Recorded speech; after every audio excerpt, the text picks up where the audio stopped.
On the news tonight, President Bola Tinubu pledges commitment to sustainable infrastructure.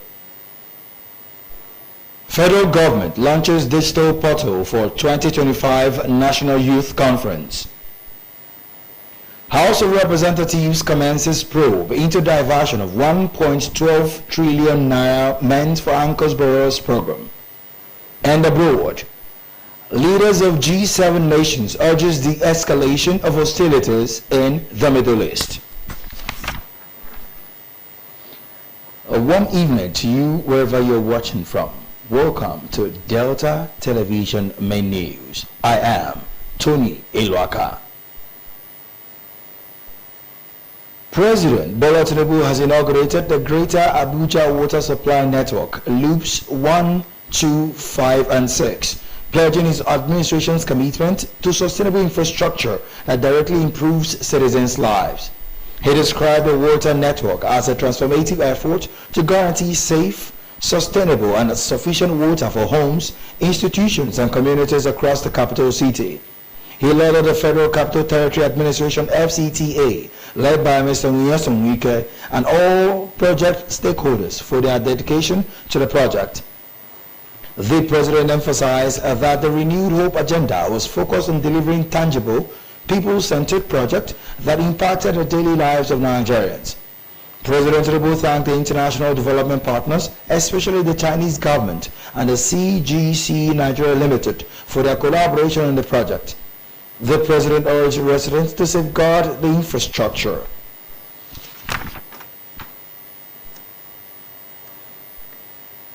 The federal government has launched the digital portal for the National Youth Conference 2025, signaling the formal commencement of the landmark National Youth Gathering.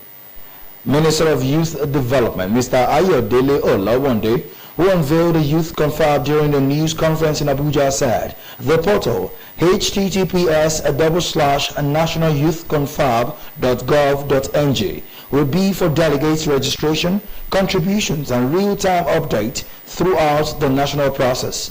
Speaking during the unveiling, the minister noted that with the launch of the official portal, the long-awaited Youth Confab has commenced with the registration of delegates and virtual consultations. The Youth Confab is a platform established by the federal government as a structured avenue for young people to contribute to the national discussions and policy formulation in a way that ensures their ideas translate into action. The Confab, which brainstorm and propose workable solutions on how to tackle critical issues affecting youths such as unemployment, political representation, education, and healthcare, among others. The launch of the official portal followed the inauguration of the Planning Committee for the Youth Confab by President Ahmed Tinubu. The President had on March 10, 2025, officially inaugurated a 44-member Planning Committee for the National Youth Conference at the State House in Abuja. The Permanent Secretary, Ministry of Youth Development, Mr. Olubunmi Olasanya, who is the chairman of the Planning Committee, said the Youth Confab was not just another event, but a strategic platform designed to amplify the voices, dreams, and innovative solutions of young Nigerians from every corner of the nation.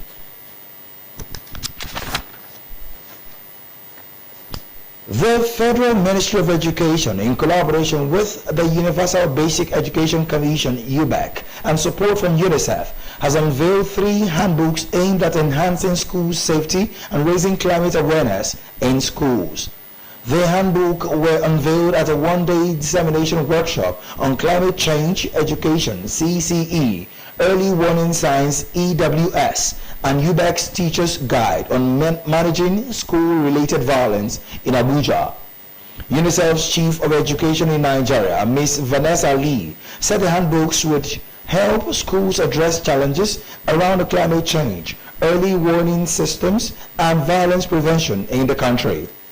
Lee, represented by UNICEF Education Specialist Ms. Nneka Obanisibe, outlined the materials as strategic tools for teachers, education officials, and policymakers. Also, the Permanent Secretary of the Federal Ministry of Education, Mr. Eniton Abel, described the handbooks as a milestone in strengthening Nigeria's education system.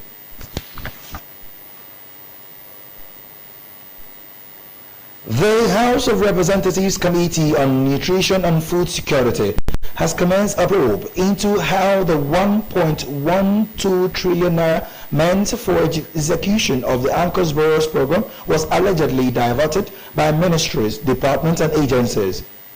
The panel is also investigating the Nassau Microfinance Bank regarding how it spent 215 billion naira on agribusinesses, as well as the Bank of Industry over the disbursement of 3 billion naira to 22,120 smallholder farmers through the Agricultural Value Chain Financing Program.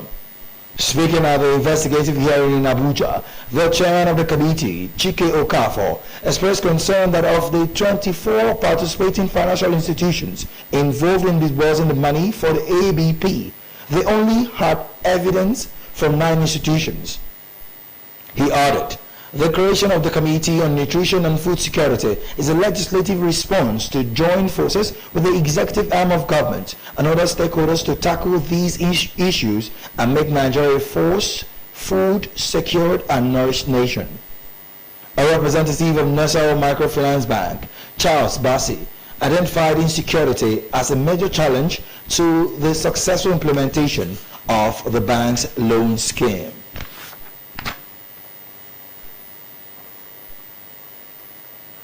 The Ministry of Environment, in partnership with Kengala Environmental Consultancy Limited, today briefed newsmen on the Delta State Environmental Sustainability Award.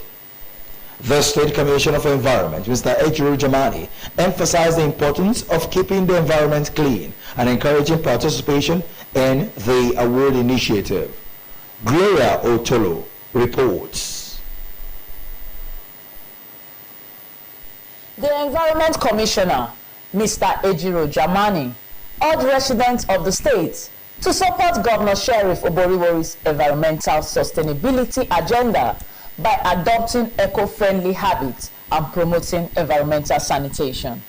He announced the constitution of a committee to evaluate individual activities, emphasizing that everyone had an opportunity to participate. The Environment Commissioner listed the award categories as cleanest local government area, cleanest town/community, most environmentally friendly banks, most environmental friendly hospitality organizations, most outstanding school based on cleanliness, most friendly ministries, and most environmentally friendly oil and gas company.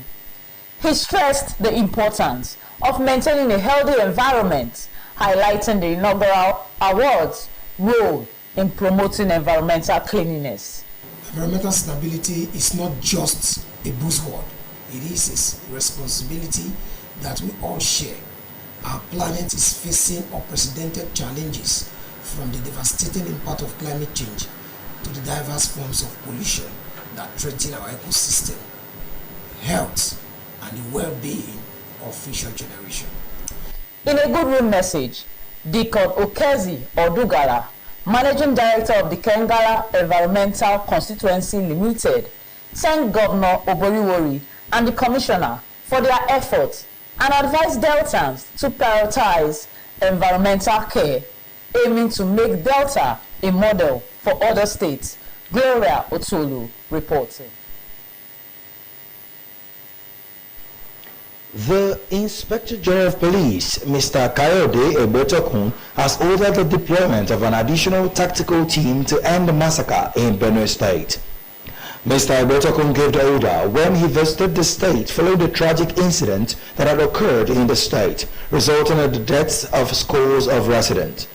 He was accompanied by the senior officers, including the Deputy Inspector General of Police in charge of the Department of Operations, among others.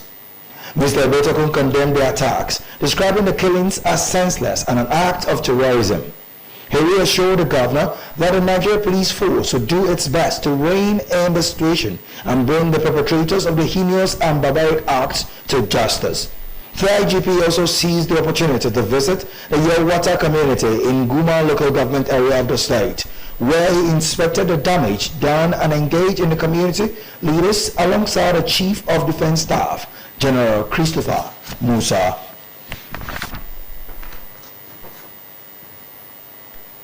The National Agency for Food and Drug Administration and Control, NAFDAC, has alerted the public to the discovery of an unregistered batch of Tarivid 200 mg in Nigeria.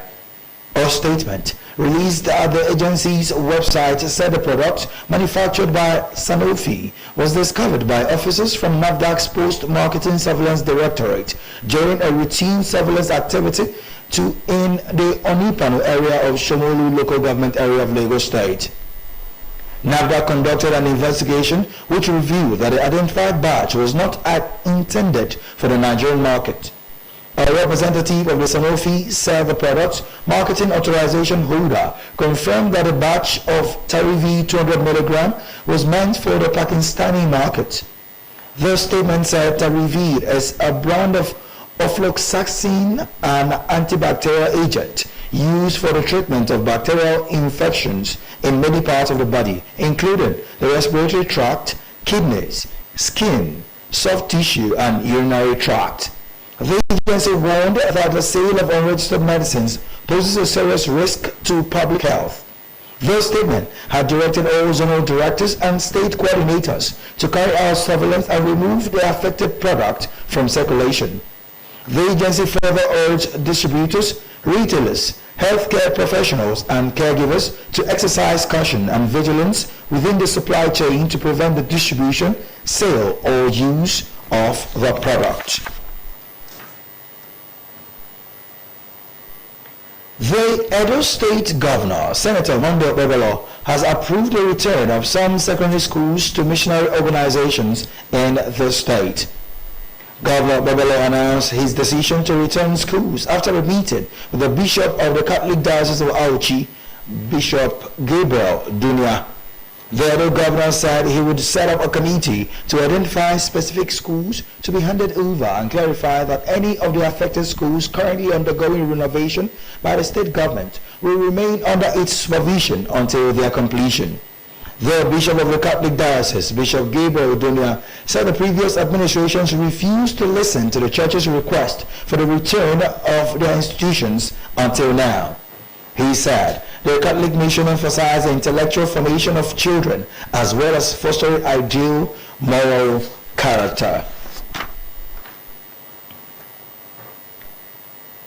The Petroleum and Natural Gas Senior Staff Association of Nigeria, Pengasan, has urged the Nigerian Midstream and Downstream Petroleum Regulatory Authority, NMDPRA, to enforce a transparent pump pricing template.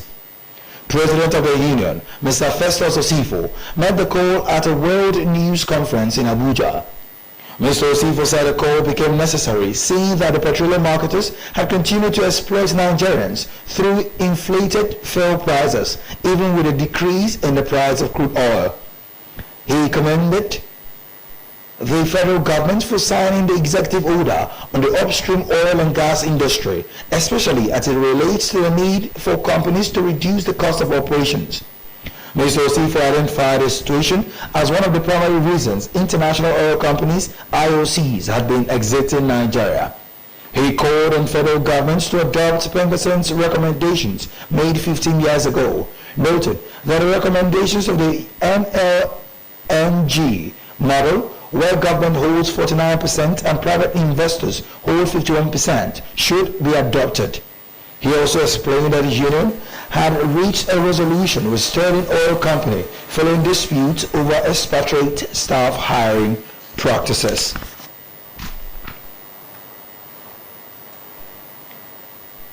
You're watching Delta Television Main News. Still to come, leaders of G7 nations urged to de-escalate hostilities in the Middle East. Details on this story and more after the short break. Please stay with us.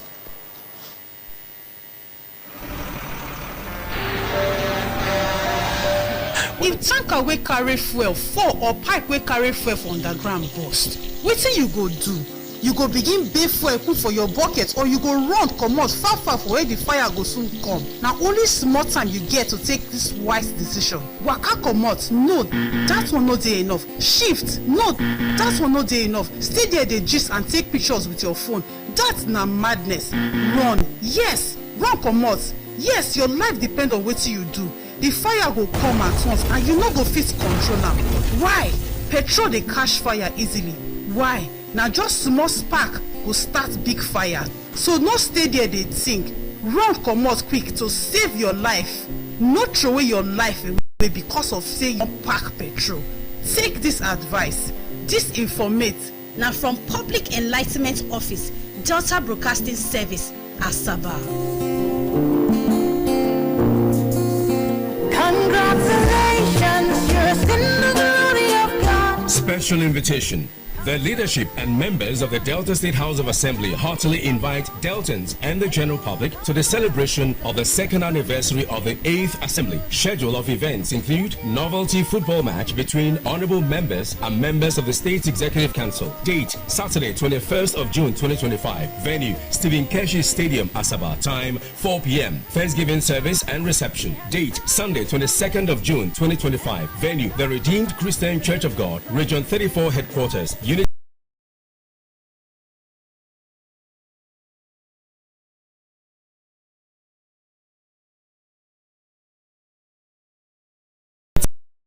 Model Parish by Chairman Planning Committee.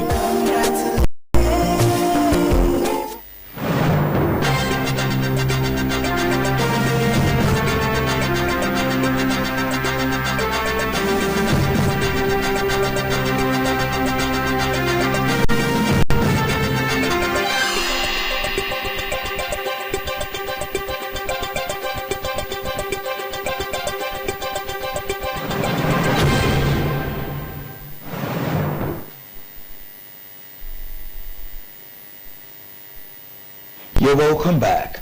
You're watching the Delta Television Main News. The leaders of G7 nations have urged a de-escalation of hostilities in the Middle East, including a ceasefire in Gaza, but stopped short of calling for a ceasefire between Israel and Iran during their summit in Canada. The joint statement was signed by U.S. President Donald Trump, who then left the meeting early, his intentions unclear. His press secretary said this was because of events in the Middle East. The president himself merely said he was returning to Washington for big stuff, but denied this was related to a ceasefire. He earlier urged Iranians to immediately evacuate Tehran. This triggered speculation that U.S. forces might join Israel's attacks, something denied by American officials.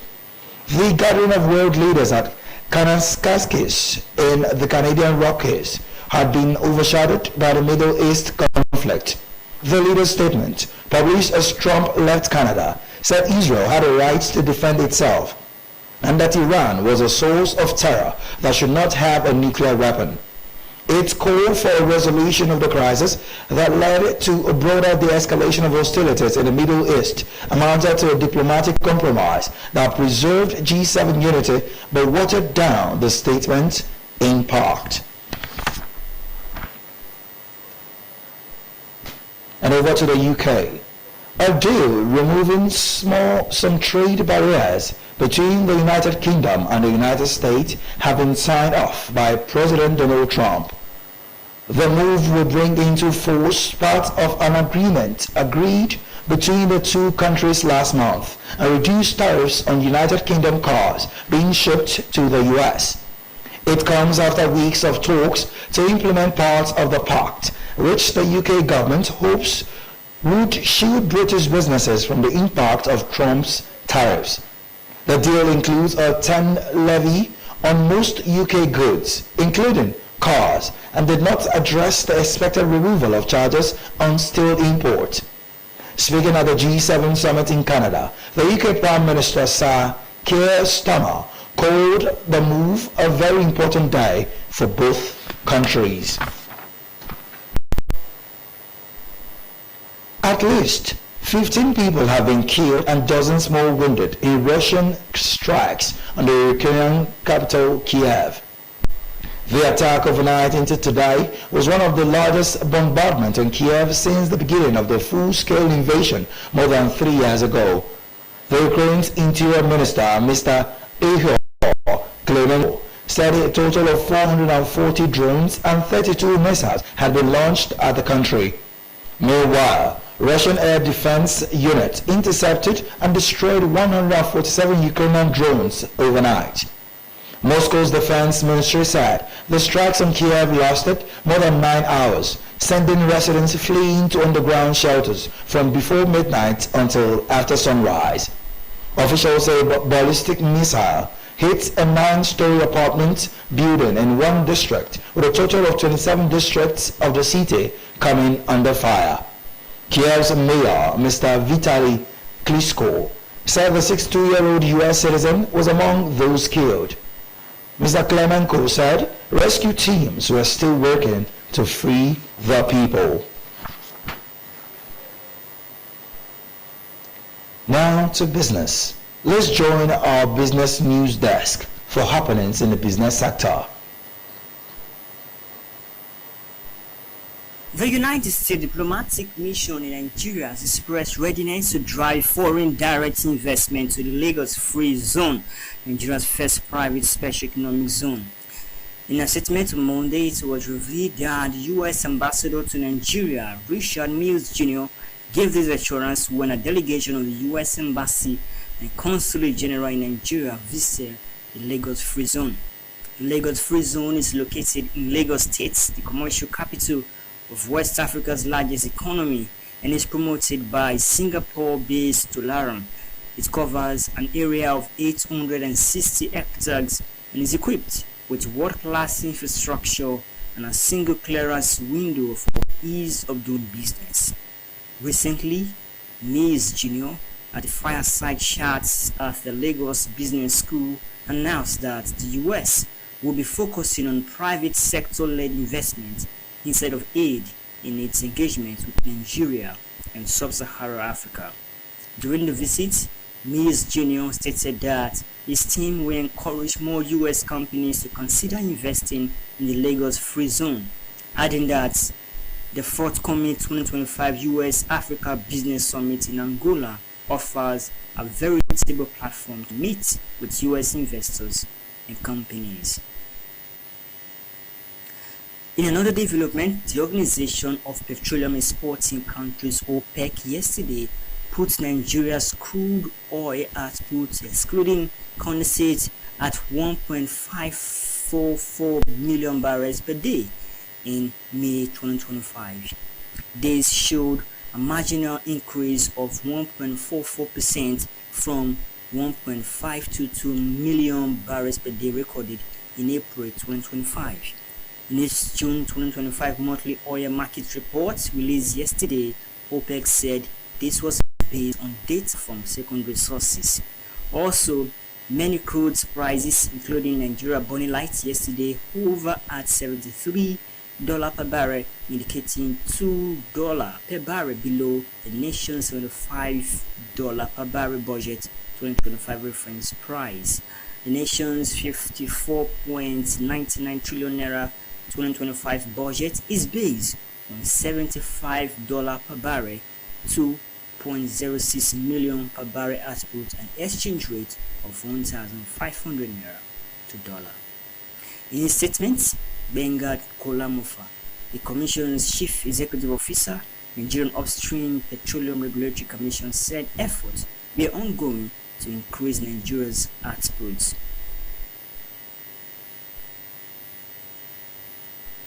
And back home, the Umoshimili Usisa community of Ndokwa East local government area has marked its annual Ikinga festival, a 5-day event held after the planting season. The festival is a time for the community to give thanks and pray to the gods for bountiful harvest. Norbert Onweme reports.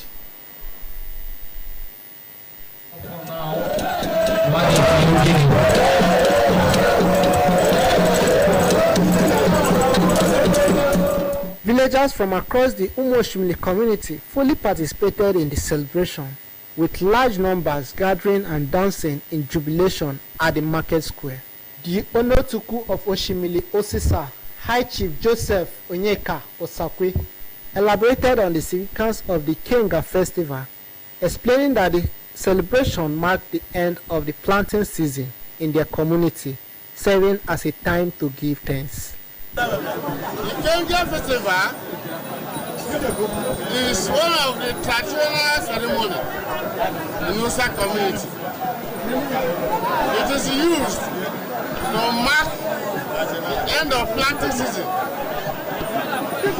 And we encourage yam king fowl to appear the god of yam, God of universe, to grant us pumpkin harvest. Yeah, whatever we have planted will yield good fruit. The community leader expressed appreciation to the people for their continued support, acknowledging that it was this unity that had led to the festival's resounding success. He appealed for continued peaceful coexistence and harmony within the community. Thank you, my people. I appreciate them for coming out en masse to mark and celebrate this ceremony.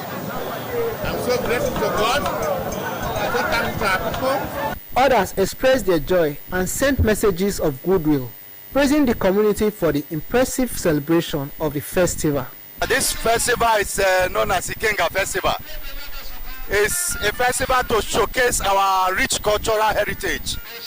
You can see different display of people coming to dance with different costumes.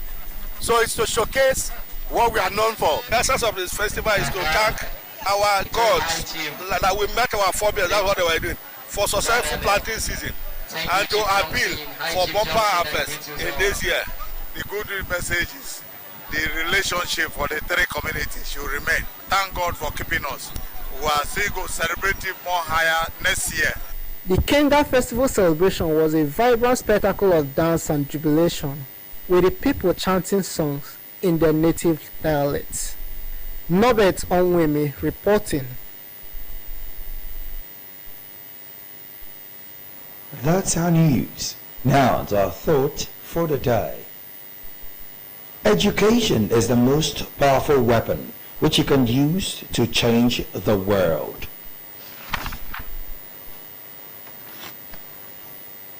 Absolutely. To end the Delta Television main news, here are the highlights. President Bola Tinubu has inaugurated the Greater Abuja Water Supply Network, Loops 1, 2, 5, and 6, pledging his administration's commitment to sustainable infrastructure that directly improves citizens' lives. He described the water network as a transformative effort to guarantee safe, sustainable and sufficient water for homes, institutions and communities across the capital city. The federal government has launched the digital portal for the National Youth Conference 2025, signaling the formal commencement of the landmark National Youth Gathering. Minister of Youth Development, Mr. Ayodele Olawonde, who unveiled the Youth Confab during a news conference in Abuja, said the portal, https://nationalyouthconfab.gov.ng, would be for delegates to registration, contributions and real-time update throughout the national process.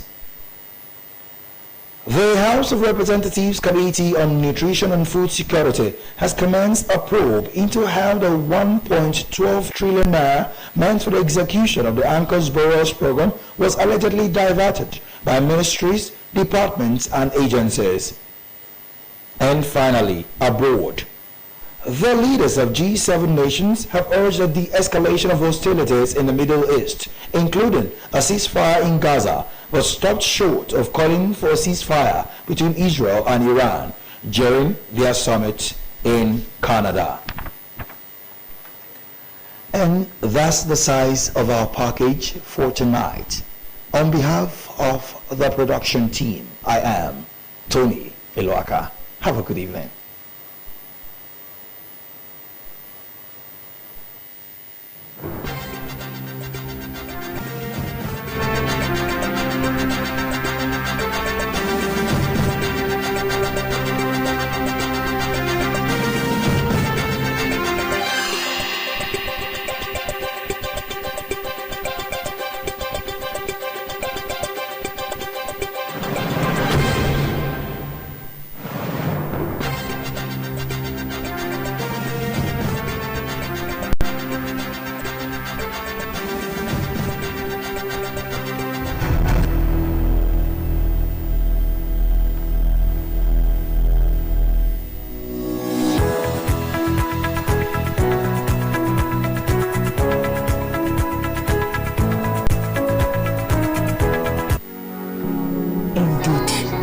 Governor Sheriff's administration is committed to delivering impactful governance that will improve the lives of Deltans.